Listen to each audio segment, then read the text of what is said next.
momento alguien quiere escribirme o hacer una pregunta a través de la moderadora de Kelly, con mucho gusto.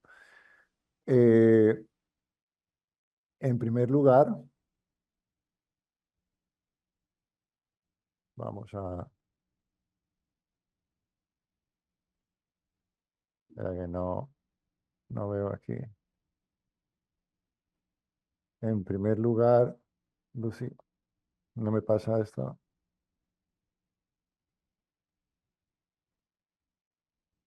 No, ahora, espera. Bueno, ya creo que yo creo que ya la presentación es suficiente. Son muchos años trabajando en áreas de los quirófanos y también en unidades de reanimación.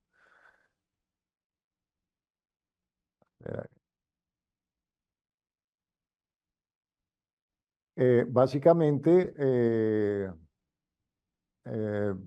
a través de la organización que tienen allí en la universidad, vamos a hablar dos temas. El primer tema es el manejo inicial, manejo avanzado, pero inicial de la vía aérea, que es lo que vamos a hablar en esta primera charla, en la primera hora, y después vamos a hablar básicamente lo que es la intubación orotraqueal, cuándo se tiene que hacer la intubación, cómo es el procedimiento y cuáles son las complicaciones.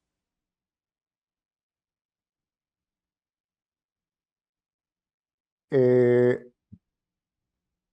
Como les decía, no es un tema de anestesiólogos, no es un tema de los que nos movemos en las unidades de reanimación o de cuidados intensivos. Es un tema en las salas de partos, a veces los niños nacen con problemas, también en las unidades de urgencias. Es supremamente importante. Nosotros hacemos ciclos formativos tanto a enfermeros como médicos de familia eh, que atienden las ambulancias medicalizadas, porque eso es bien importante y lo voy a tocar, que es supremamente importante, la diferencia de tener un paciente, buscar el acceso a la vía aérea en un quirófano, que para nosotros relativamente es más sencillo que no hacer estos procedimientos en el área extrahospitalaria. Entonces, por eso me interesa mucho esta charla, ¿vale? Eh, para empezar a hablar de la intubación, del material y todo lo que tenemos que preparar, lo más importante es partir por lo primero, conocer la anatomía de la vía aérea, saber cómo se puede valorar la vía aérea de forma correcta para saber si vamos a tener alguna dificultad, algún inconveniente que nos va a dificultar esta técnica. Eh, entonces, a mí me gusta siempre empezar siendo muy detallado en, en la primera decisión. Es decir, viene un paciente a un servicio de urgencias o es un paciente que ingresa a la unidad de medicina interna o que ingresa a una UCI.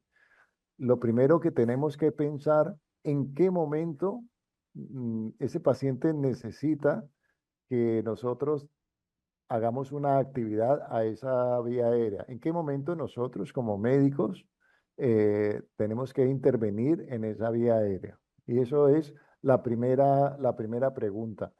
Eh, como decía, que yo trabajo en un hospital universitario donde tenemos residentes y estudiantes, eso es lo más importante. Hay un paciente que ingresa a una unidad de reanimación o de la UCI. La primera pregunta que yo les hago a los residentes, ¿ese paciente necesita una asistencia a la vía aérea o no? Entonces,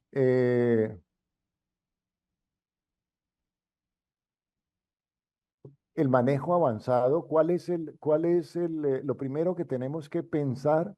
¿Por qué vamos a hacer esa intervención en la vía aérea? ¿Por qué vamos a hacer esto? El objetivo para manipular esa vía aérea, lo primero es hacer que la vía aérea esté permeable. Y en segundo lugar, puede ser que el paciente tenga una vía aérea permeable, pero el paciente no está respirando bien por algún problema que vamos a ver más adelante. Entonces, el objetivo de manipular la vía aérea, en primer lugar, es, repito, que la vía aérea esté permeable o que el paciente requiere una asistencia a esa ventilación. Entonces, si el paciente necesita una asistencia constante en esa vía aérea, tenemos que pensar una de dos cosas. En primer lugar, si el paciente necesita un soporte ventilatorio o si no lo requiere. Y si el paciente requiere un soporte, entonces tenemos que pensar si ese soporte va a ser un soporte no invasivo o un soporte invasivo, porque eso cambia el manejo del paciente.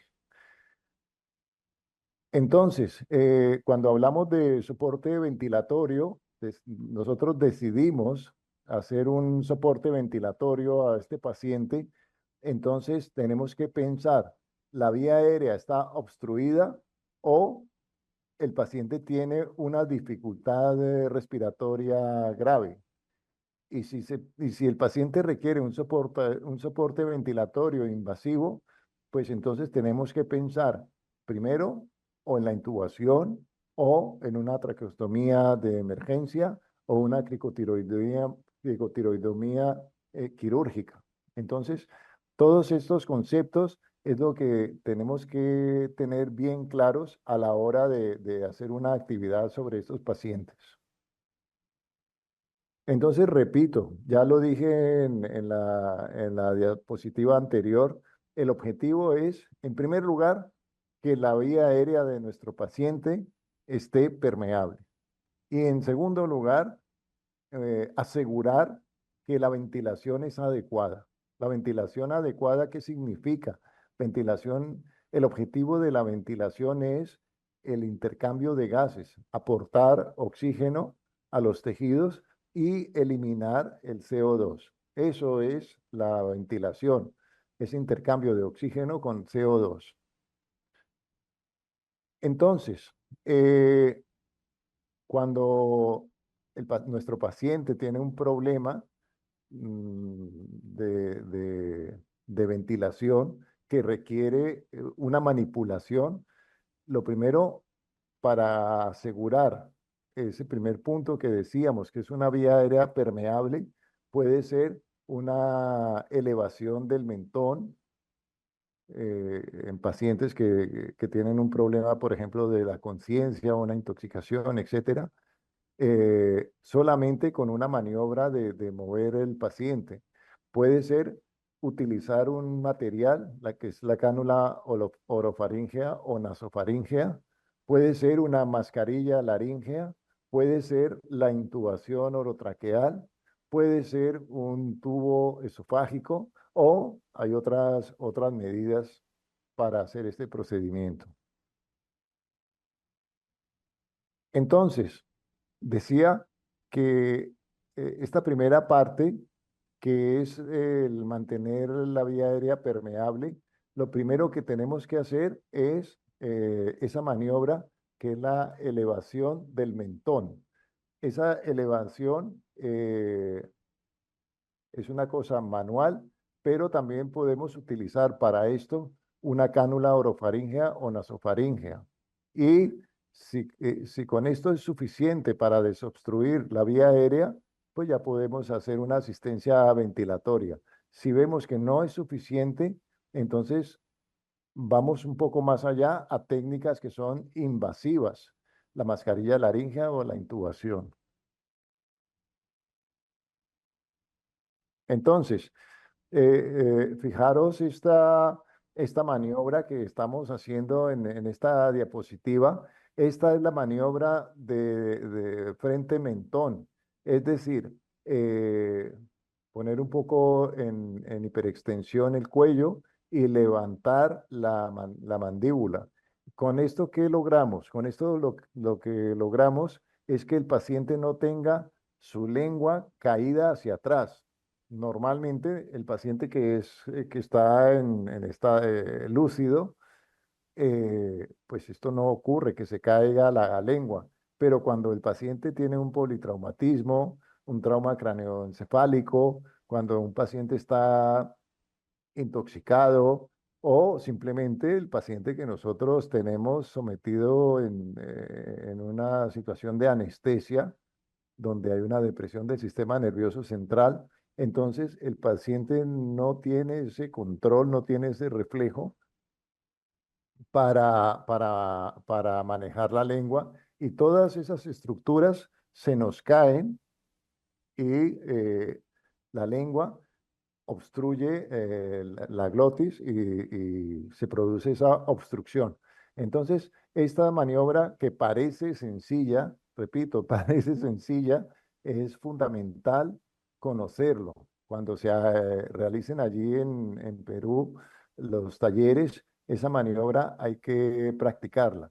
¿Por qué lo digo? Porque nosotros cuando hacemos una inducción anestésica, eh, empezamos a hacer una ventilación para oxigenar al paciente sin ningún material extra, como un tubo de mallo, una cánula, eh, pero a veces esta maniobra, si no la hacemos bien, nos cuesta ventilar al paciente.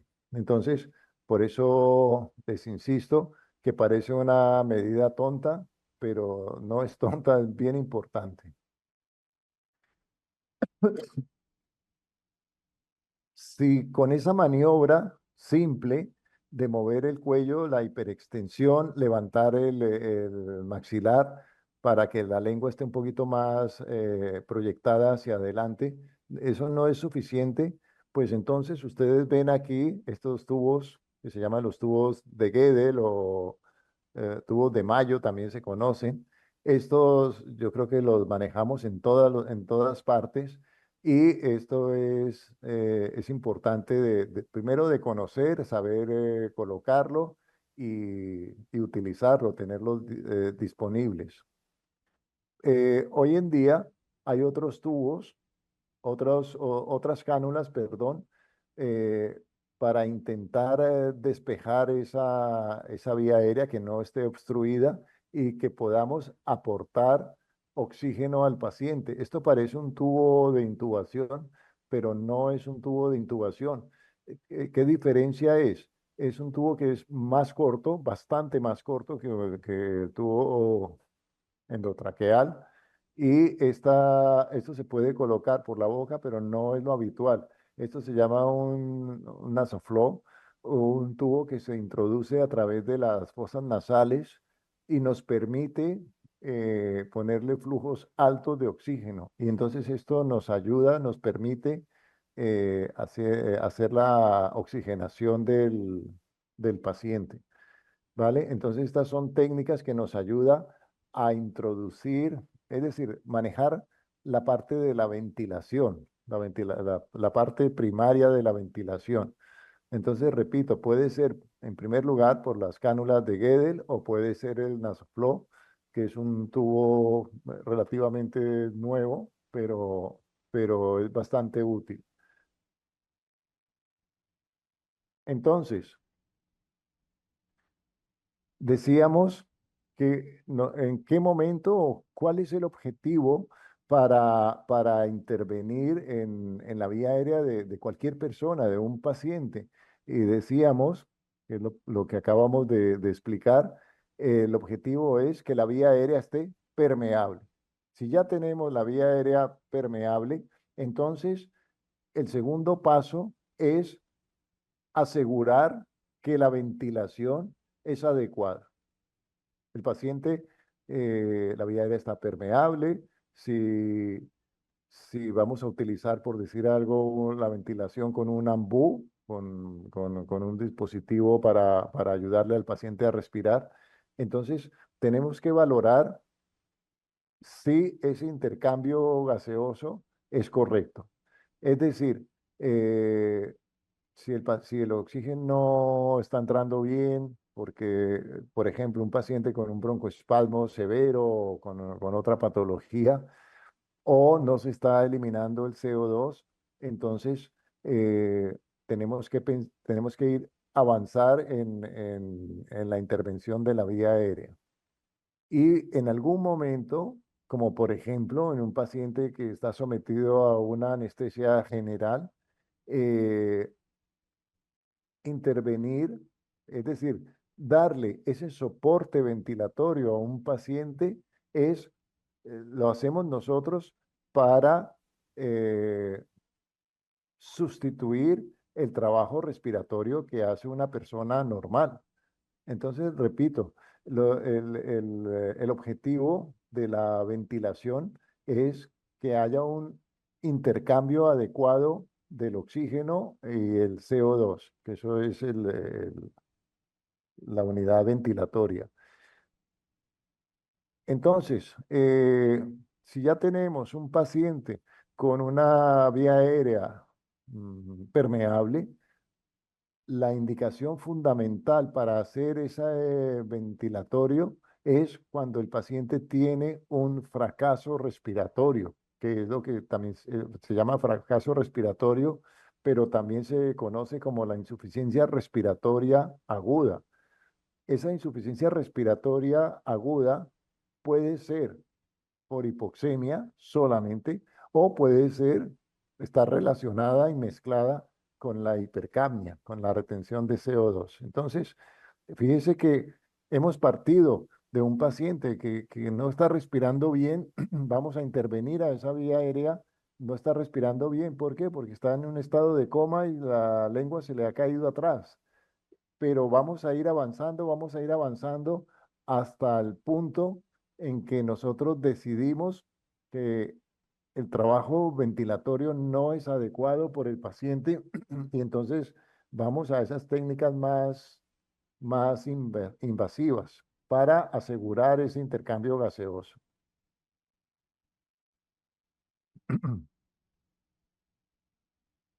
Entonces, vuelvo a repetir, perdona que sea que insiste tanto, que yo insisto tanto, es porque, repito, el objetivo es, primero, vía aérea permeable, ya lo tenemos, ¿vale? Segundo, asegurar o garantizar la ventilación de forma adecuada, de forma segura y constante. No es para un momento de un minuto o así.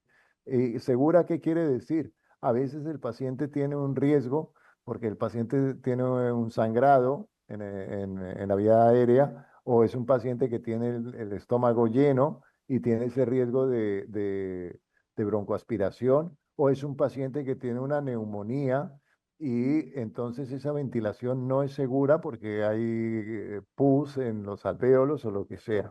Entonces, eso es la primera parte. Entonces, repito, si ya tenemos esa vía aérea permeable, la segunda pregunta es, ¿el paciente necesita soporte ventilatorio, sí o no? Sí, el paciente requiere un soporte ventilatorio. Pues vale, vamos a darle un soporte ventilatorio. Pero ¿qué tipo de soporte le vamos a brindar a este paciente? El soporte ventilatorio puede ser no invasivo, es decir, no ser una cosa agresiva para el paciente como una intubación, o, o sí, o hacer una intubación. Entonces vamos a revisar un poquito más adelante cuál es ese soporte no invasivo, ¿vale? Si decidimos que sí, este paciente requiere definitivamente un soporte ventilatorio invasivo, porque la vía aérea está obstruida, porque tiene una dificultad grave de respiración, de intercambio, entonces recurrimos estas técnicas que es la intubación orotraqueal, traqueostomía o lo que sea. Eh, ir escalando esos niveles de intervención en la vía aérea. Hemos llegado en este momento a lo que es el soporte ventilatorio invasivo. Entonces, soporte ventilatorio invasivo, eh, ¿qué significa o cuándo lo usamos? Para garantizar o para mantener ese intercambio gaseoso de oxígeno y anhídrido carbónico. O bien, resulta que el paciente, el aire entra más o menos bien, el CO2 va eliminando, pero resulta que el paciente tiene un trabajo respiratorio aumentado, ese paciente que está con una taquipnea, porque tiene un broncoespasmo, porque tiene una neumonía, porque tiene una hemorragia a nivel torácico, por ejemplo. Entonces es cuando necesitamos garantizar ese soporte ventilatorio de forma invasiva. Y repito, todas estas patologías que generan ese fracaso respiratorio, también conocido como insuficiencia respiratoria, eh, es lo que nos lleva a hacer esa intervención de forma invasiva.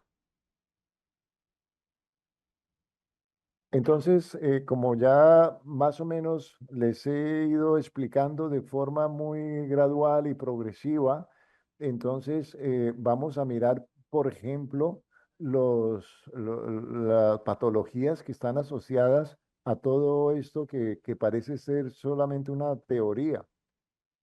La insuficiencia respiratoria clínicamente puede ser aguda en una situación de esto, o puede ser crónica.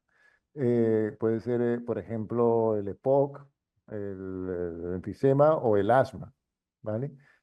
Puede ser un EPOC que esté compensado, puede ser que un asma que sea leve, pero eso puede evolucionar y generar una insuficiencia respiratoria, es lo que se llama la insuficiencia respiratoria aguda, y eso requiere un soporte ventilatorio. Puede ser, o sea, puede ser patología puramente del árbol respiratorio, pero puede ser que, que los pulmones, los bronquios, los alvéolos no están implicados, pero sí puede haber, está implicado la parte de la circulación, por ejemplo, un shock séptico, un shock cardiogénico. ¿Y por qué se produce esa insuficiencia respiratoria? Porque hay que recordar que lo que se llama la unidad de ventilación es la ventilación y la perfusión. Es decir, la ventilación puede estar garantizada, la ventilación, ¿qué significa? La entrada de aire al alvéolo y la salida de CO2. Pero podría ser que eso está bien, pero la parte de perfusión de la unidad respiratoria no está funcionando bien, que es el shock cardiogénico, por ejemplo. Podría ser que el corazón esté funcionando bien, podría ser que eh, el árbol respiratorio, la tráquea, los bronquios y los alvéolos están bien, pero hay una insuficiencia del mecanismo que hace ese trabajo de ventilación. Recordar que la ventilación se produce por la actividad de músculos que mueven los pulmones, los alvéolos. Entonces, hay patologías como neuromusculares, que es el síndrome de Guillain-Barré, puede ser una miastenia graves, o, por ejemplo, una intoxicación que nosotros, una intoxicación farmacológica, que puede ser un paciente que está sometido a una anestesia general, donde ponemos un veneno que se llama un relajante muscular, es decir, paralizamos la actividad respiratoria del paciente. Resulta que no hay patología del árbol respiratorio, no hay patología del corazón, de la circulación, pero el paciente está con un efecto de parálisis. Entonces, Eso también requiere un soporte ventilatorio. Por eso en nuestro día a día estamos intubando pacientes, a estos pacientes con anestesia general. Y hay otras patologías que pueden ser de tipo vascular, como un tromboembolismo pulmonar, pueden ser alteraciones metabólicas, una hiperactividad una hiperactividad metabólica, por ejemplo, la sepsis. Entonces, todo esto genera una descompensación entre el oxígeno que estemos aportando al tejido y el CO2 que se está produciendo en una actividad hipermetabólica que no, el pulmón no es capaz de ventilar, de eliminarlo. Entonces, ¿qué tenemos que hacer? Manipular esa vía aérea.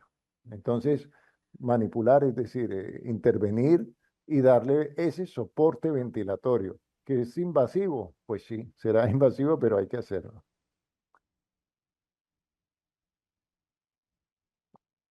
Entonces, fijaros que he empezado esta charla haciendo esta pregunta. ¿En qué momento intervenir en esa vía aérea? Eso es fundamental. Y cuando hablamos de vía aérea, es como cuando viene un paciente al servicio de urgencias que tiene un dolor o tiene, no sé, algún síntoma. Entonces, a nivel de enfermería o el médico que atiende el servicio de urgencias, alguien nos puede preguntar, o yo mismo me pregunto, ¿le ponemos un suero a este paciente, sí o no? Bueno, sí, le vamos a poner un suero. ¿Para qué? No, porque necesitamos analgésicos intravenosos, necesitamos antibióticos, necesitamos otro tipo de medicamentos. Entonces, de la misma manera que siempre nos planteamos, le ponemos un suero a un paciente, sí o no, o le damos un antibiótico, sí o no, o lo que sea. De la misma manera, ¿en qué momento vamos a intervenir en la vía aérea? Entonces, necesita una cánula de Guedel, necesita que le pongamos un Ventimás o simplemente necesita una intubación rápida porque es una emergencia. Entonces, esa pregunta que parece tonta, pues no es tonta, sino es lo que nos determina la gravedad del paciente, que podría ser un paciente que al principio pues no parece ser tan grave, pero que empieza a evolucionar, se está deteriorando, empieza a empeorar en sus síntomas en los laboratorios y eso genera ir escalando esa situación de la vía aérea. Entonces, hablando en la manipulación de esa vía aérea, necesitamos intervenir sí o no en cualquier, con cualquier síntoma, cualquier patología que nos ponga en riesgo al paciente. eh, deberíamos actuar de forma inmediata para corregir esa situación, hablando de la ventilación propiamente dicha. Entonces, para intervenir antes de empezar a hacer cualquier procedimiento, lo más importante es tener ese protocolo para intervenir de forma rápida y de forma segura para el paciente. Y no se debe obviar ninguno de los pasos, que es lo que vamos a mirar un poquito más adelante. Y una de las cosas es tener el paciente controlado, monitorizado, bien sea por el pulsioxímetro, bien sea por la tensión arterial para mirar el estado hemodinámico. eh, Todo eso tiene que estar controlado antes de empezar cualquier procedimiento. Entonces, eso es la parte teórica. Cuando llega un paciente al servicio de urgencias o cuando llega un paciente nos lo entran a un quirófano. Primero tenemos que pensar qué anestesia le vamos a hacer. Bueno, vamos a hacer una anestesia regional. le ponemos unas gafas de oxígeno, le ponemos un ventimás o al paciente no le hace falta nada, le vamos a ayudar con una ventilación, pero solamente manual, no le ponemos relajantes o le vamos a hacer una intubación con relajante, entonces tenemos que hacer un procedimiento invasivo que es la intubación. Entonces, repito, eso era la parte teórica, pero antes que eso, las personas que están atendiendo el paciente deben conocer esto que les voy a mostrar ahora. En primer lugar, la anatomía de la vía aérea. Y luego, reconocer lo que se llama la vía aérea difícil. Aquí yo lo pongo como, porque nosotros en la historia clínica del paciente, sea en las unidades de cuidados intensivos, sea en un quirófano. Esto hoy en día, antiguamente no aparecía. Yo no sé si en Perú lo están manejando ahora. Lo más importante es el paciente tiene una vía aérea difícil, sí o no. Eso es lo que se hace en el check-in, lo que hacemos nosotros los anestesiólogos y también los cirujanos. El check-in, cuando vamos a empezar un procedimiento, lo primero que hacemos es identificar al paciente. ¿Este paciente es lo que vamos a operar? Sí. ¿Este paciente tiene riesgos de sangrado? Sí. ¿Estamos preparados para hacerle una transfusión? ¿Sí o no? ¿Tenemos reserva o no? ¿Tenemos las vías venosas, etcétera? Y tan importante es todo eso como decidir la vía aérea del paciente. Siempre lo preguntamos. ¿Cómo es la vía aérea del paciente? ¿El paciente tiene una vía aérea difícil? ¿Sí o no? Y dependiendo de lo que vayamos a hacer y la respuesta de la vía aérea difícil, entonces vamos a pasar a hacer esas técnicas básicas o vamos a realizar técnicas que son más avanzadas para manejar de forma adecuada esto del paciente.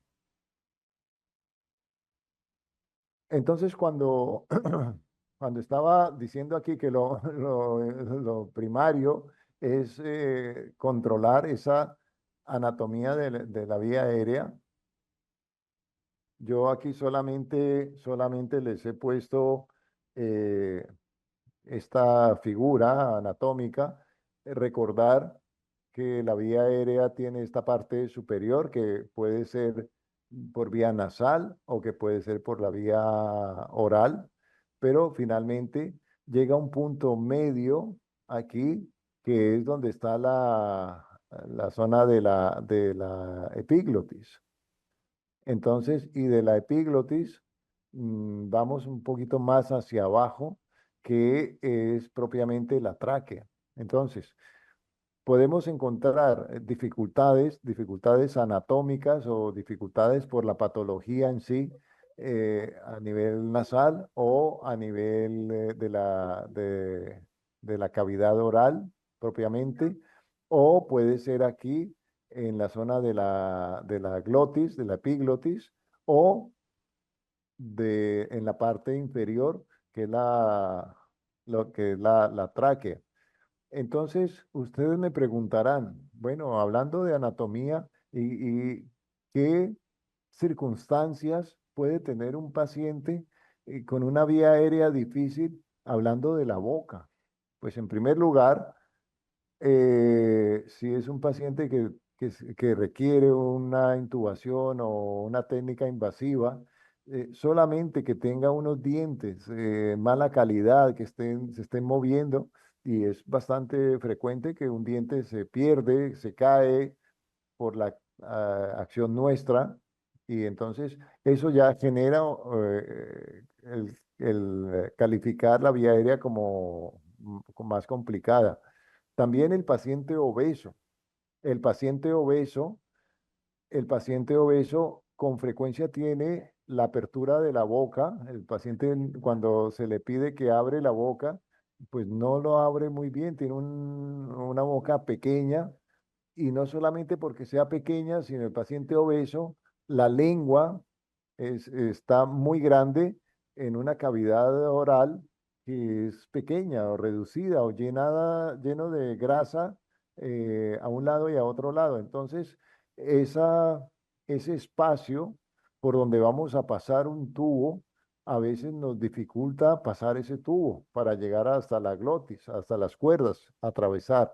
Entonces, fíjese que parece una tontería, pero desde desde el inicio de la vía aérea, ya podemos tener una serie de problemas que nos dificultan la ventilación del paciente.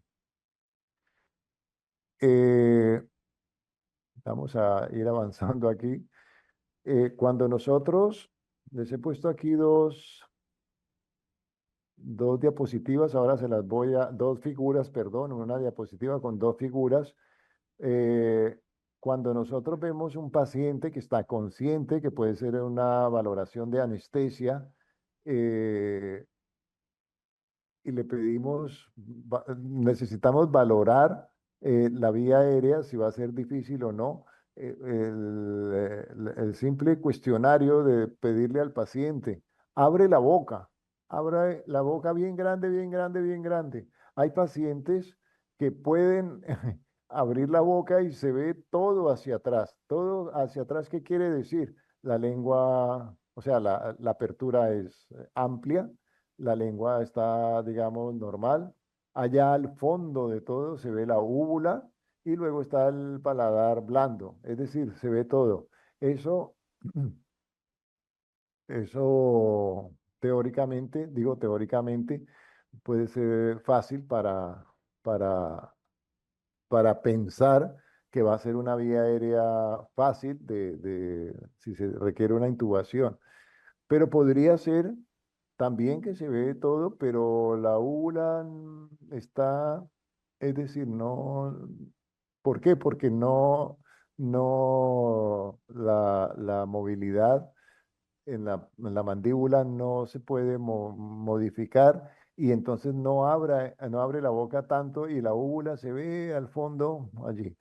Y a veces no se ve ni siquiera la punta, sino que se ve, se insinúa allí la vía aérea. Entonces, ¿qué pasa? Es más complicado. Y hay pacientes, eso es típico eso es típico aquí de de los pacientes obesos. Cuando se le pide al paciente, abre la boca. Entonces, eh, es que no se ve ni la úvula, no se ve la pared posterior, pared posterior de la faringe aquí. Entonces, esto ya nos empieza a hablar de que va a ser difícil la intubación. Esa clasificación que lo ponemos allí como grado 1, grado 2, grado 3, grado 4, es lo que se llama la clasificación de Mallampati. Entonces, ustedes seguramente, porque eso es muy universal, cuando se va a hacer una intubación, lo primero que nos preguntamos nosotros, ¿qué Mallampati tiene este paciente? ¿No? Tiene un grado 2 o grado 4 o grado 1, ¿no? Entonces, esto es una clasificación muy básica, la podemos hacer siempre en un paciente consciente cuando ingresa a una consulta de preanestesia o en un servicio de urgencia si el paciente está colaborador. Eso es la clasificación de Mayan-Patty, ¿vale? Y luego hay una valoración que a veces la gente no conoce, pero antes de entrar en esa otra valoración, cuando nosotros estamos haciendo una intubación, ¿qué es lo que vemos nosotros? ¿Qué vemos?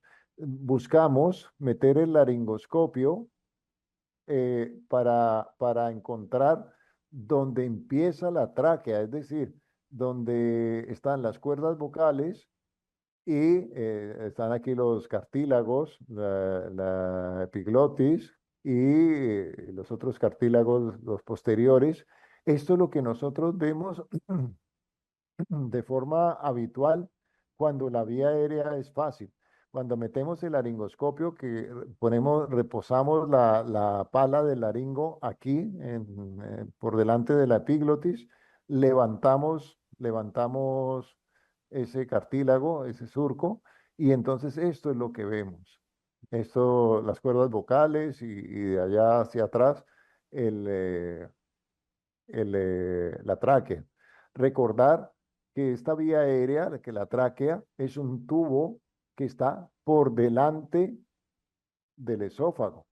Y a veces cuando metemos el laringoscopio aquí, eh, no se ve este agujero, se ve solamente un agujero y a veces metemos ese tubo allí y estamos intubando no la tráquea, sino el esófago. Es decir, a veces metemos un laringoscopio aquí y queremos buscar la tráquea, la epiglotis, y a veces no podemos y solamente vemos un agujero aquí. Y alguna persona que no es hábil, no tiene la práctica, no tiene la experiencia, entonces el tubo lo meten y se hace esa intubación esofágica y eso pues no es tan infrecuente, es una cosa que hay que asegurar.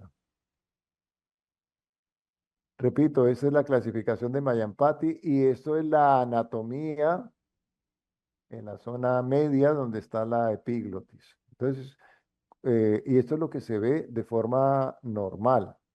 Entonces, eh, estamos haciendo esa evaluación, que es el Mayampati, y cuando hacemos la laringoscopia, que puede ser una vía difícil, puede ser en la laringoscopia, no vemos, repito aquí la Mayampati, pero cuando hacemos la laringoscopia, eh, eso es lo que que habíamos visto de forma normal, se ve todo, pero a veces metemos el laringoscopio, pero la laringe no se ve muy bien, se ve un poco medio cerrado porque no nos permite, porque es un paciente obeso, porque tiene una lengua muy grande, por la razón que sea, o a veces se insinúa que allí está la tráquea, pero no vemos nada, solamente vemos aquí atrás el esófago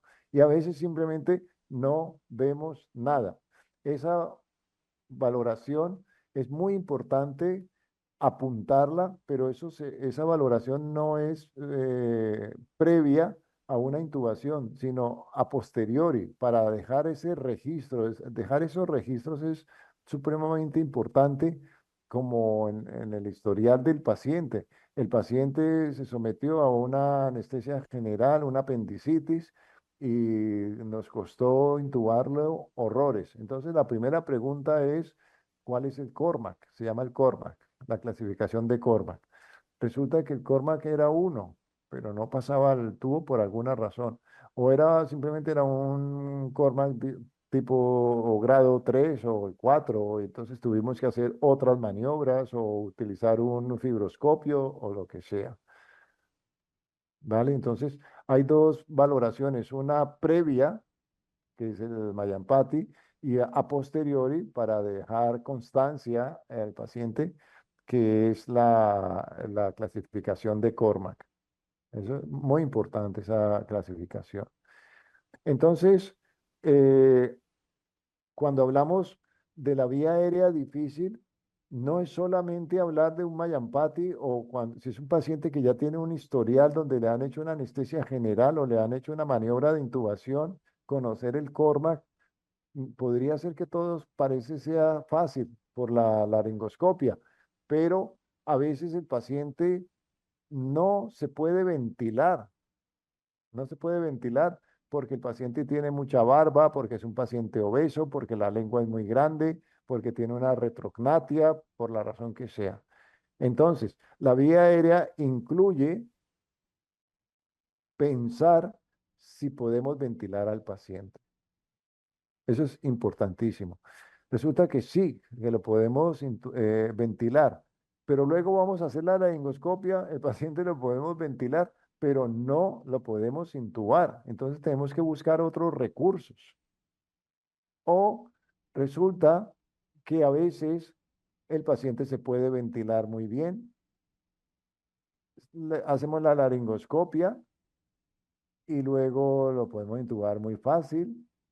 Eh, luego el paciente, repito, se puede intubar, se hace la laringoscopia bien, se puede intubar, pero se termina la intervención o el proceso porque es un paciente que tenía una neumonía o que tenía cualquier cosa, un choque séptico, lo que sea, y luego lo vamos a extubar, lo que se llama el destete. Este concepto que le estoy diciendo ahora es completamente nuevo. Esto no lo van a encontrar todavía en la mayoría de los libros. La vía aérea difícil incluye el nivel 4 de esta diapositiva, el fracaso de la extubación. ¿Qué pasa? Que al paciente lo hemos intubado muy fácil, lo hemos ventilado bien y todo, no hay ningún problema, pero cuando ya vamos a terminar con ese proceso, no podemos extubarlo. ¿Por qué? Porque intentamos y el paciente no respira bien, se empieza a desaturar, empieza a tener una serie de dificultades y tenemos que mantener esa asistencia ventilatoria. Entonces, cuando yo les decía, vamos a intervenir en la vía aérea de un paciente, la primera pregunta es, ¿ese paciente tiene una vía aérea difícil? ¿Sí o no? Y la vía aérea difícil parece ser que todo es fácil, pero el paciente tuvo que estar mantenido en una intubación, en una ventilación mecánica, pues una semana porque no conseguimos sacarle ese tubo. Entonces, eso es parte de una vía aérea difícil. Y repito, esto antiguamente no se consideraba, pero esto sí que es muy importante también. Y hay que, eso no lo vemos en el preoperatorio, por decir algo, o en el proceso de una intubación, pero se tiene que mantener y registrar en la historia del paciente para saber, igual que nosotros registramos un paciente que tiene una alergia, un paciente alergia al látex, a la penicilina, al yodo, a lo que sea. Esto es muy importante. Entonces ya lo habíamos visto. Que puede ser la dificultad de intubación, o la intubación es muy fácil, pero lo difícil es la extubación, eso es muy importante. Entonces, trasladando ya en la forma práctica, nosotros hemos decidido hacer esa intervención en la vía aérea del paciente.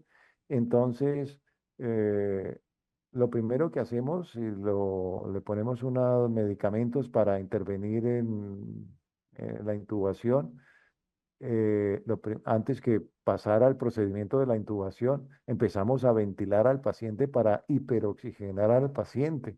Entonces la pregunta es, ¿el paciente ya está dormido, ya con una depresión del sistema nervioso? ¿Se puede ventilar el paciente? ¿Sí o no? Sí, sí, sí, no hay ningún problema. Resulta que lo vamos a intubar.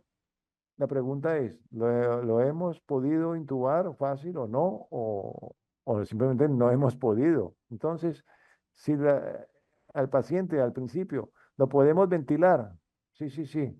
No, no se puede intubar. Eso es una vía aérea difícil y hay otros mecanismos, hay otras técnicas, hay el fibroscopio, hay muchas cosas, ¿no? Pero esto no es ninguna calamidad. Honestamente, si no se puede intubar, en este momento con la tecnología nuestra, no hay ningún problema con esto. Pero el paciente se puede ventilar. Pero resulta que el paciente no, lo dormimos, no se puede ventilar, tenemos problemas, el paciente se empieza a desaturar. Entonces corremos un poco más, vamos más deprisa, pero lo logramos intubar. La intubación es muy fácil. Yo creo que esto a mí me preocupa más el que el paciente no se pueda ventilar. Si se puede, no se, si se puede intubar, pues al menos solventamos la situación. Pero lo que sí que es una tragedia, y eso con alguna frecuencia nos encontramos nosotros, resulta que el paciente no se puede ventilar. Entonces corremos y vamos a hacerle la intubación rápidamente y tampoco. Eso es una calamidad. del paciente. Eso es la valoración avanzada. La otra valoración, cuando estamos en la consulta, el Mayapati, la historia, eso es distinto. Vamos a ir un poquito más rápido porque si no. Entonces, hay unos protocolos que yo los he copiado aquí de la American Society de Anestesia. eh, lo que yo les estaba diciendo. Nosotros valoramos un paciente con un laringoscopio y resulta que, en primer lugar, ¿se puede ventilar? Sí, pues ya pasamos a otra cosa. No se puede ventilar, entonces hay riesgo de broncoaspiración, porque es un paciente que tiene el estómago lleno, sí o no. Entonces todo va sí o no, sí o no. Y resulta que el paciente empieza a desaturarse, pero luego lo intubamos y luego no hay ningún problema. Pero eso es lo que decía que si no se puede, no se puede por un lado y él no se puede por otro lado, eso es una catástrofe. Bueno, vamos a ir un poquito más. Entonces, eh, ¿qué hay que hacer si estamos manipulando esa vía aérea y tenemos dificultades? Aquí es lo más importante. Buscar ayuda. Parece una tontería, pero eso es fundamental, buscar una ayuda.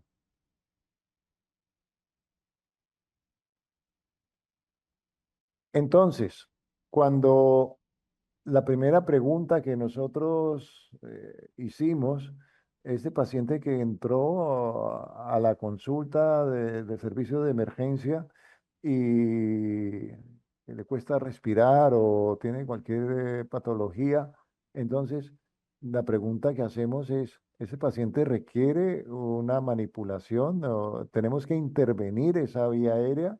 Entonces, puede ser que sí, la respuesta es que sí, puede ser cosas muy básicas o las avanzadas, que es lo que estamos viendo ahora. Eh, Resulta que vamos a intervenir en la ventilación, pero que no es invasivo. Pero es una intervención, sí, pero no invasivo. Como por ejemplo, ponerle una cánula de oxígeno o lo que sea. El no invasivo es ponerle, es decir, que no conectamos al paciente a un ventilador mecánico. Cuando conectamos a un paciente a un ventilador mecánico es porque estamos haciendo un procedimiento invasivo. Entonces, fíjese que esto parece una tontería, pero no lo es. Repito, es muy importante el conocimiento de la vía aérea. Eh, Ponerle una cánula de oxígeno, unas gafas nasales, pues eso es una intervención. El paciente viene allí a urgencias, un chico con asma, y pensamos nosotros, necesitamos actuar sobre esa vía aérea. Sí, sí, pongámosle eso porque el paciente está taquipnéico, la saturación no está tan mal, pero tampoco está tan bien. Entonces ya empezamos a intervenir esto. Resulta que eso no es suficiente, pues vamos a otro nivel, una mascarilla que nos permite un flujo un poquito más alto para mejorar la FiO2, o podemos hacer estas cánulas de alto flujo, que son las cánulas que hoy en día se están usando de forma más importante, previo a una intubación, es decir, previo a un soporte invasivo. Entonces, esto es un soporte ventilatorio, es decir, no hay que mm, desdeñar esta actitud, porque esto es muy importante para el paciente, ¿vale? Y luego pasamos al soporte ventilatorio invasivo, que puede ser un tubo o una mascarilla laringea, que todo esto lo vamos a ver en la charla más adelante. Solamente quería recordarles el tubo orotraqueal. Aquí está introducido, se mete dentro de la tráquea, es decir, traspasamos las cuerdas vocales.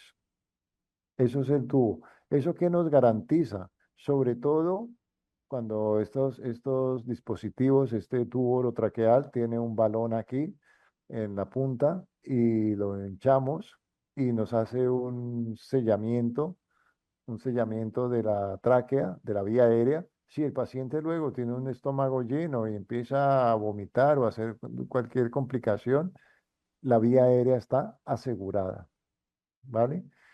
Pero hay otra técnica que es la mascarilla laríngea. Fíjese la diferencia. La diferencia es, esto es más fácil de manipular, de introducir al paciente, no se requiere ni siquiera una laringoscopia, sino simplemente que se mete medio a ciegas y entonces la mascarilla laríngea no entra aquí al tubo anterior, el tubo anterior es la tráquea, sino que esta punta de aquí se enclava sobre el esófago. De alguna manera hace un taponamiento, pero no un taponamiento hermético. mm, Más o menos tenemos la protección de la vía aérea de reflujos, pero no es al 100%. Y entonces, ¿qué pasa? Esta punta se enclava aquí entre la pared anterior y la pared posterior del esófago y el orificio por donde está entrando el aire entra directamente a la vía aérea, a la tráquea. Entonces son dispositivos bien distintos. Uno es más fácil de usar, menos agresivo y el otro pues es quizás un poquito da más garantías al paciente, ¿vale? Aquí está repetido, pero los dos, comparando los dos. Y algunos de ustedes pueden pensar, ¿y cuál es mejor? Yo pienso que no hay ninguno que sea mejor o peor, ninguno es mejor que el otro. Eso, cada cosa tiene una indicación. Y eso es lo que queremos aquí. Entonces, cuando hacemos para establecer esa vía aérea que vamos a hacer de forma invasiva, cuando necesitamos proteger la vía aérea o no para protegerla, pero mejorar, mejorar la ventilación. Entonces, proteger la vía aérea, ¿a quién? A un paciente que está inconsciente, un paciente que tiene un alto riesgo de aspiración, un paciente que tiene un traumatismo craneofacial, que tiene fracturas, que está sangrando, que tiene una cantidad de problemas así, o un paciente simplemente con una lesión de la laringe o de la tráquea. Eso para protegerla. Resulta que el paciente, por lo demás, está consciente de lo que sea, pero tiene otros problemas. Por ejemplo, esto trauma craneofacial es muy importante a veces. Y resulta que el paciente no tiene no tiene pérdida de la conciencia ni nada, pero el mecanismo de ventilación no es adecuada. Un paciente que está en una apnea por una intoxicación, un traumatismo craneal donde la conciencia se está perdiendo, que es la valoración de Glasgow, un paciente que tiene una hipoxemia o una hipercapnia con taquipnea, etcétera, o un paciente que tenemos que hacerle una reanimación porque está sangrando, tiene un shock hipovolémico, entonces va en un deterioro progresivo. Entonces, en ese soporte ventilatorio invasivo, hablamos lo que se llama el checklist del anestesiólogo. Es esto. Cuando vamos a hacer una intubación, recordar si es orotraqueal, una nasotraqueal o una traqueostomía, lo que sea, hay que para cuando indicamos ese procedimiento para garantizar la permeabilidad de la vía aérea o para hacerle ventilación mecánica para garantizarle el intercambio de CO2. Y hay que recordar que, pero esto estoy hablando del checklist que hacemos los anestesiólogos, que nosotros habitualmente no actuamos con el paciente a secas, sino que le ponemos medicación para de sedación o lo que sea, con sedantes o el propofol, ketamina, etcétera, y un relajante muscular. Aquí está, este es un checklist moderno con rocuronio, pero puede ser cualquier relajante. Entonces, este es el checklist de nosotros. Checklist no es simplemente preparar el tubo, no. El checklist es el material, la valoración que vamos a hacer del paciente, cómo lo vamos a valorar, cómo vamos a hacer el procedimiento, es decir, los medicamentos, y verificar esa ventilación. Vamos a ir un poquito rápido aquí. El checklist. Entonces, ¿qué material necesitamos? Entonces, tenemos que pensar, al paciente le vamos a poner un tubo o lo que sea, una mascarilla. Necesitamos o la aspiración, necesitamos que el paciente tenga una vía venosa, etcétera. Necesitamos hacer la ventilación. Eso es parte del checklist, es decir, previo a hacer el procedimiento. Necesitamos unos medicamentos para que el paciente se duerma, para que esté relajado, para que la musculatura nos permite hacer el procedimiento menos traumático, etcétera, etcétera. ¿Vale? Es decir, no es solamente preparar el tubo de la laringoscopia y ya está.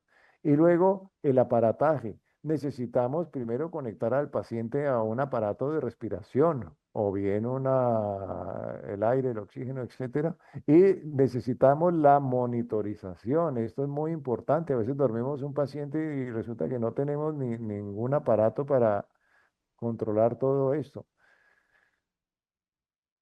Bueno, entonces, esto es la primera parte de la charla, entonces yo voy a hacer aquí una pausa y luego voy a cambiar a la otra charla, ¿vale? Sí, Y ya está. muchas gracias, Entonces, doctor José. no sé, yo he ido escalando poco a poco. eh, Desde una cánula de oxígeno, desde un ventimás hasta el requerimiento de una intubación prolongada. Pero de momento no he tocado bien a fondo lo que es la intubación, porque la intubación es otro tema distinto. Espero si hay alguna pregunta, alguna duda o... Sí, muchas gracias, doctor José. Entonces vamos a empezar con la ronda de preguntas. Si hay consultas, por favor, pueden activar su micrófono o también escribir en el botón del chat o en el botón de preguntas y respuestas. Vamos a darnos un par de minutos mientras estamos dentro de la pausa activa. Sí, Comentarles también que en el Facebook nos están siguiendo desde Nicaragua. Muchas gracias por estar en contacto con nosotros y también pueden hacer sus consultas a través del Facebook para que podamos resolverlas.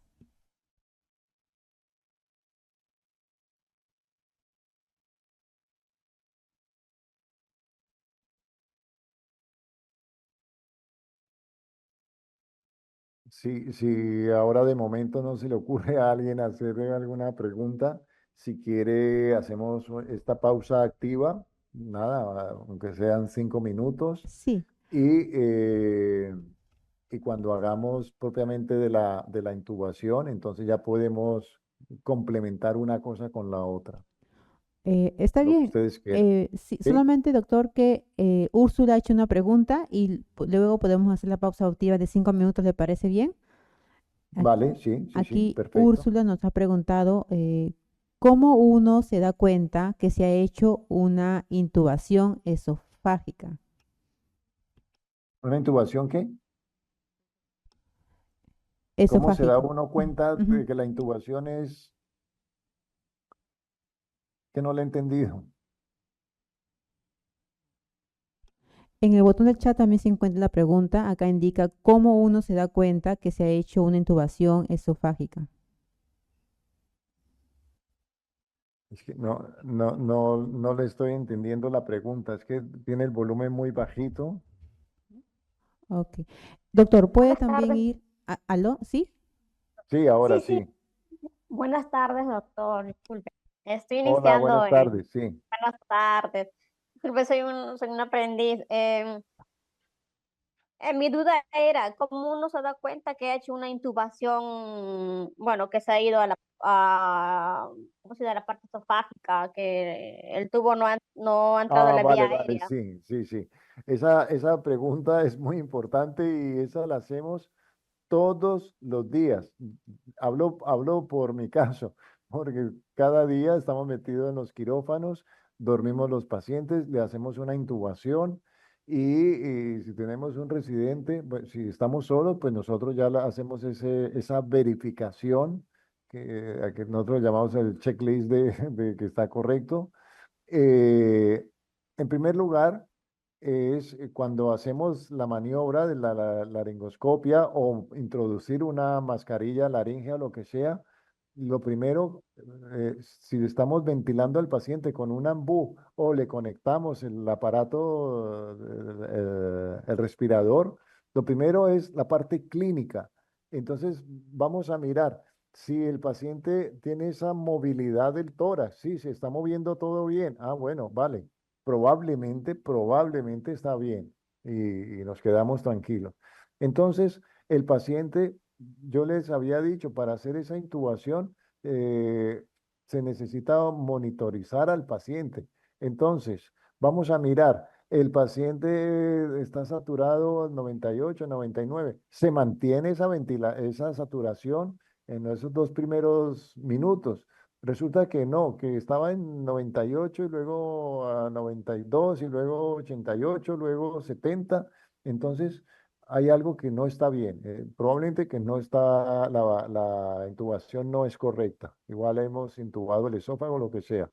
En la parte clínica, aparte del movimiento del tórax, a veces vemos que no se mueve sí, pero no tan bien, pero el abdomen se empieza a distender. Es decir, estamos metiendo ese gas, sea aire, sea oxígeno puro, lo que sea, se está metiendo ese en el esófago, sí, en el esófago, en el estómago.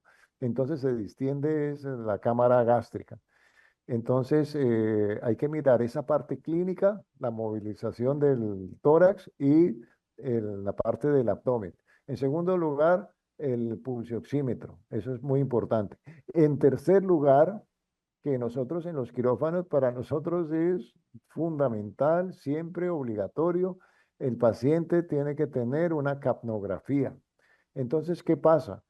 Se duerme al paciente y se conecta a la máquina, entonces siempre enseguida aparece la curva de CO2. Lo vamos a ver en la otra charla con la intubación. La curva de CO2. Resulta que no hay curva de CO2, que la capnografía. ¿Qué significa que hay curva de CO2? Que hay curva de CO2 significa que se está eliminando el CO2. Resulta que no hay curva de CO2, es que no se está eliminando el CO2, es decir, que estamos ventilando, estamos metiendo el aire probablemente a la cámara gástrica. Claro, el estómago no produce CO2. En cambio, si lo estamos metiendo en el tracto respiratorio, hacia los alvéolos, en la fase de expiración, no hay curva de CO2. O sea, si estamos en el tracto respiratorio, si el paciente está bien intubado, hay una curva de CO2. Pero si está en el esófago, no hay curva de CO2. Entonces, cuando uno intuba al paciente, mira al capnógrafo, hay curva de CO2. El paciente está bien intubado.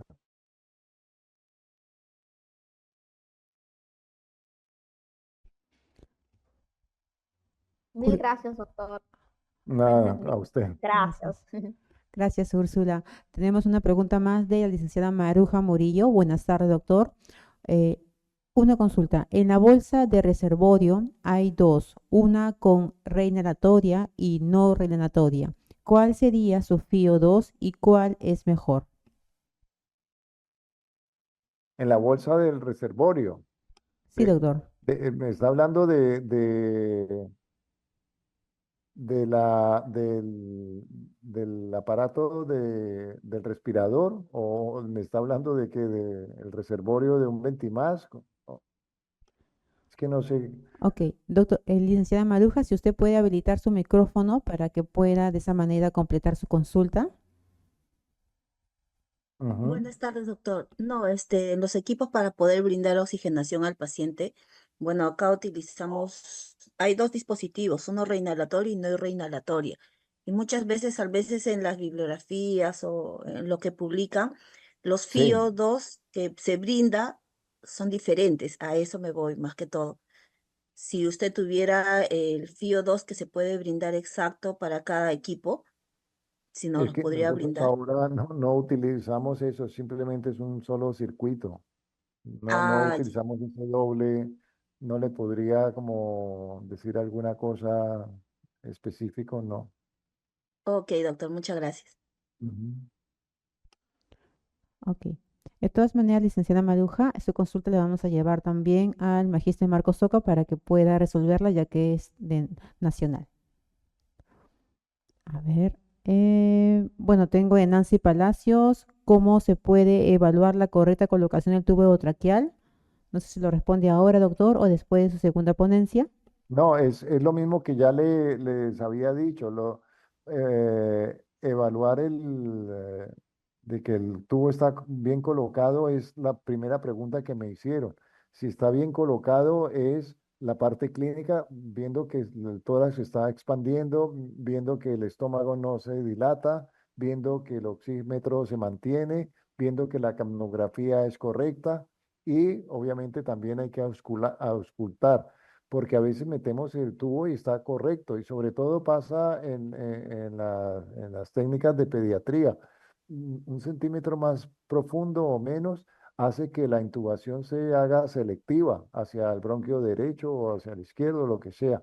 Entonces, a veces el tubo está bien metido en la vía aérea, pero con una intubación selectiva. Entonces, espero si hay alguna pregunta, alguna duda o...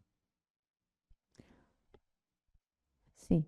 Muchas gracias, doctor José. Entonces vamos a empezar con la ronda de preguntas. Si hay consultas, por favor, pueden activar su micrófono o también escribir en el botón del chat o en el botón de preguntas y respuestas. Vamos a darnos un par de minutos mientras estamos dentro de la pausa activa. Sí. Comentarles también que en el Facebook nos están siguiendo desde Nicaragua.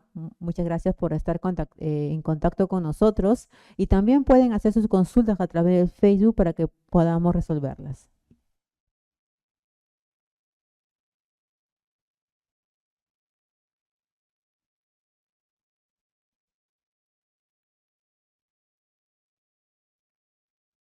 Si ahora de momento no se le ocurre a alguien hacerle alguna pregunta, si quiere hacemos esta pausa activa, nada, aunque sean 5 minutos, Sí, y, eh, y cuando hagamos propiamente de la intubación, entonces ya podemos complementar una cosa con la otra, está lo que bien. ustedes quieran. Sí, ¿Sí? solamente, doctor, que Úrsula ha hecho una pregunta y luego podemos hacer la pausa activa de 5 minutos, ¿le parece bien?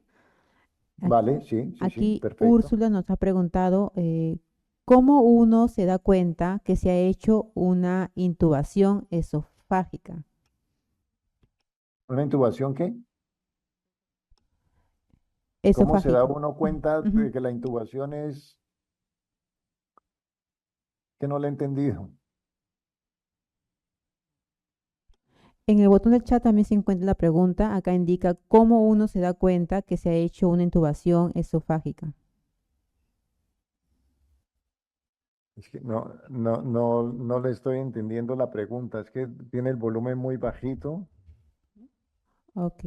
Doctor, ¿puede Buenas también tardes. ir ¿aló? ¿Sí? Sí, ahora Sí, sí. sí. Buenas tardes, doctor. Disculpe. Estoy Hola, iniciando buenas en... tardes. Sí. Buenas tardes. Disculpe, soy un aprendiz. Mi duda era, ¿cómo uno se da cuenta que ha hecho una intubación, bueno, que se ha ido a ¿cómo se llama? La parte esofágica, que el tubo no ha entrado a Ah, la vía vale, vale, aérea? sí, sí, sí. Esa pregunta es muy importante y esa la hacemos todos los días. Hablo por mi caso, porque cada día estamos metidos en los quirófanos, dormimos los pacientes, le hacemos una intubación y si tenemos un residente, pues, si estamos solos, pues nosotros ya hacemos esa verificación a que nosotros llamamos el checklist de que está correcto.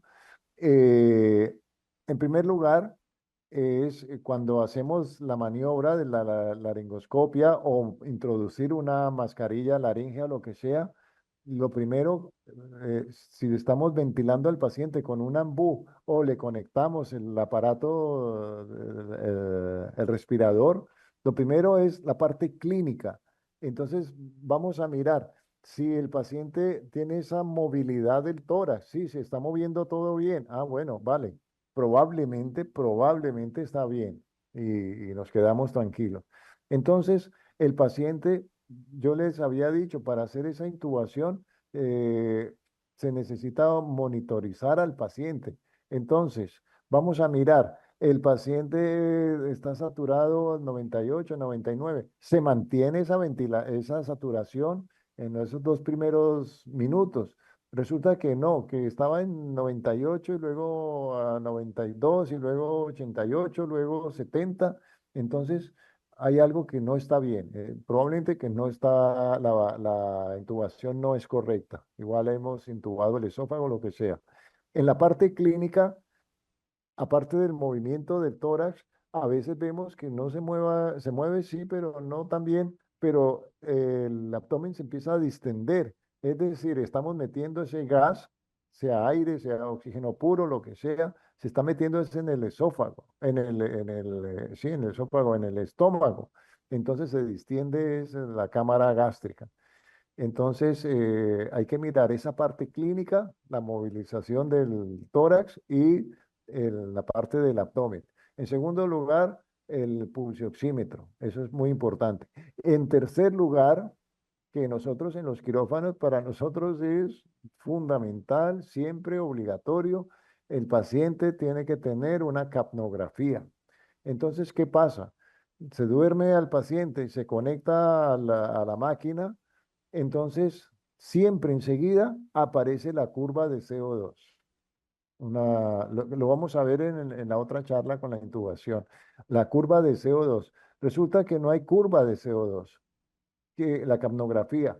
¿Qué significa que hay curva de CO2? Que hay curva de CO2 significa que se está eliminando el CO2. Resulta que no hay curva de CO2, es que no se está eliminando el CO2, es decir, que estamos ventilando, estamos metiendo el aire probablemente a la cámara gástrica. Claro, el estómago no produce CO2. En cambio, si lo estamos metiendo en el tracto respiratorio, hacia los alvéolos, en la fase de expiración, no hay curva de CO2. O sea, si estamos en el tracto respiratorio, si el paciente está bien intubado, hay una curva de CO2. Pero si está en el esófago, no hay curva de CO2. Entonces, cuando uno intuba al paciente, mira al capnógrafo, hay curva de CO2. El paciente está bien intubado.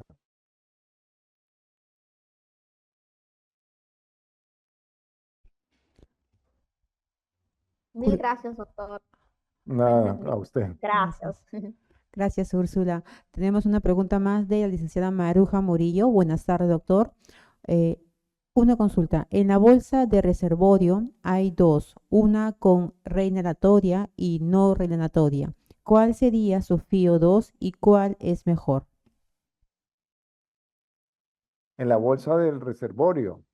Sí, eh, doctor. Me está hablando del aparato del respirador, o me está hablando de que del reservorio de un Ventimás. Es que no sé. Ok, doctor, licenciada Maruja, si usted puede habilitar su micrófono para que pueda de esa manera completar su consulta.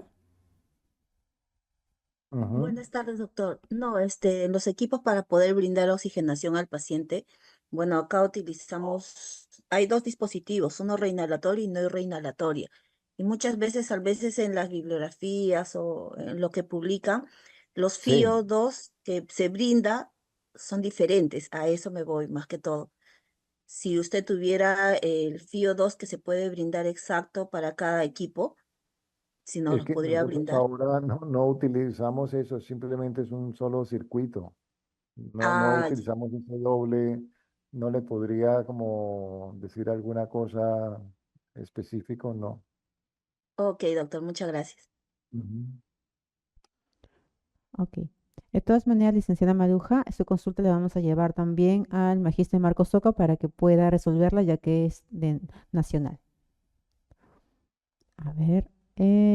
Bueno, tengo de Nancy Palacios, ¿cómo se puede evaluar la correcta colocación del tubo traqueal? No sé si lo responde ahora, doctor, o después de su segunda ponencia. No, es lo mismo que ya les había dicho, evaluar de que el tubo está bien colocado es la primera pregunta que me hicieron. Si está bien colocado es la parte clínica, viendo que el tórax se está expandiendo, viendo que el estómago no se dilata, viendo que el oxímetro se mantiene, viendo que la capnografía es correcta y obviamente también hay que auscultar porque a veces metemos el tubo y está correcto, y sobre todo pasa en las técnicas de pediatría. Un centímetro más profundo o menos hace que la intubación se haga selectiva hacia el bronquio derecho o hacia el izquierdo, lo que sea. Entonces, a veces el tubo está bien metido en la vía aérea, pero con una intubación selectiva. Entonces, ¿eso qué pasa? Colapsa el otro pulmón porque no está entrando aire allí. Entonces, ahí sí que se requiere auscultar siempre al paciente. Si mantenemos la capnografía, eh, se producen una serie de cambios de resistencia de la curva, pero eso lo veremos más adelante.